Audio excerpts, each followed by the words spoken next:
Dr. Kemi for Kemi Talks Media. It's Sunday, the 11th of May, 2025.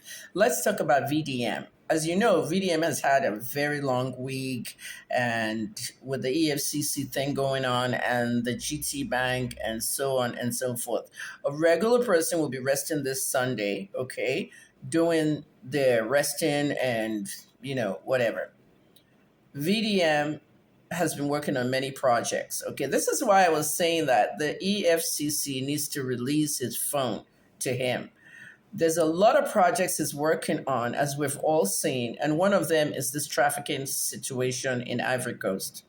If you don't know it, you need to know. There's a lot of human trafficking in West Africa.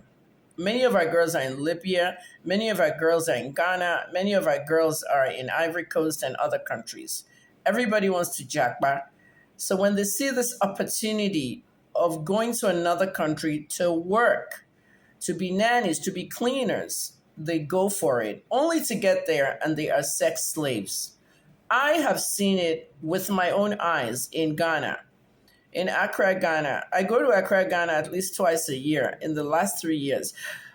One of the situations, and I did do a video about this, is a girl who went to a party in Lekki. Do you remember the situation, the 6 girls missing from a party in Lekki? They woke up in Ghana.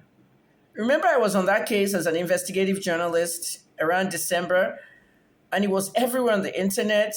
They went to a birthday party in Lekki, and they were probably spiked with GHB or Rohypnol in their drink.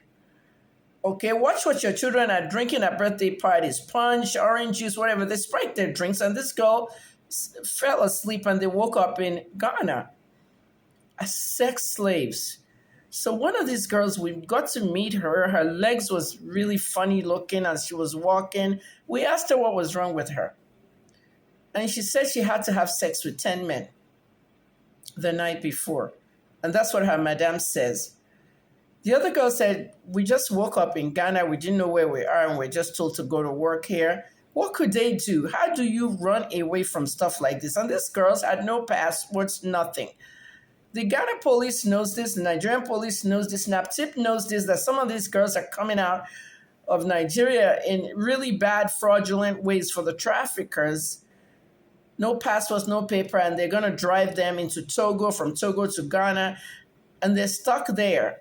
They don't have any travel documents. So what do? So I met this Uber driver, okay, when I was in Accra, and this Uber driver said one of the girls was taking an Uber to a sex shop and begged the Uber driver to please rescue her. I don't like what I'm doing here. I want to go back to Nigeria. I want to go back to my family. I have no contact. Can you imagine? And you know how Ubers, like when they carry you, they literally have your number and where you stay or whatever. So this Uber driver called me and said to me that, do I remember him? I said, yeah, now you took me from here to there. And I'm like, this was 2020, 4. I'm like, what do you need? Like, he was just telling me a story. Another girl trafficked, and he wants to try and get her into Nigeria. I said, I hope you know I'm a journalist. He said, no, I just thought you were a customer that were just chatting in the cab. I'm like, yeah, I'm a journalist, an investigative one for that matter. And I'm like, I've retired, but anyway, cut the long story short, this is what happened next.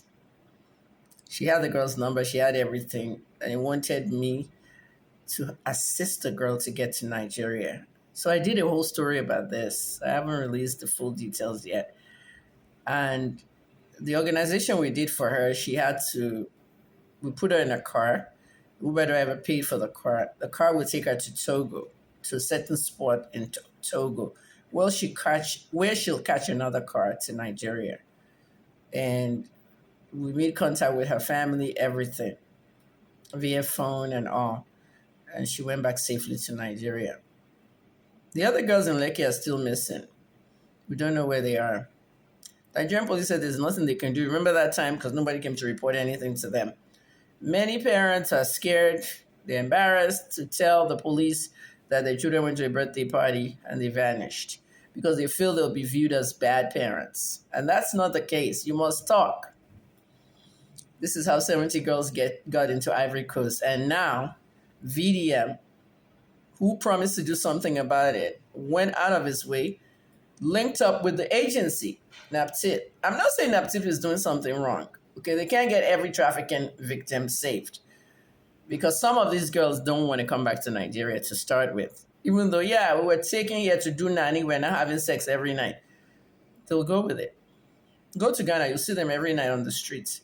So at the end of the day, this morning, the 11th of May, 2025, I watched the video of Mr. Alan Onyema. You know, Alan Onyema is already a humanitarian, Air Peace boss.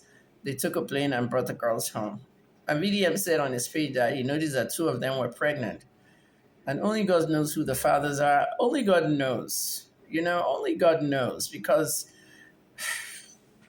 there's baby trafficking in Nigeria. Now imagine human trafficking, sex slaves, and then babies are involved. It's just sad, very sad.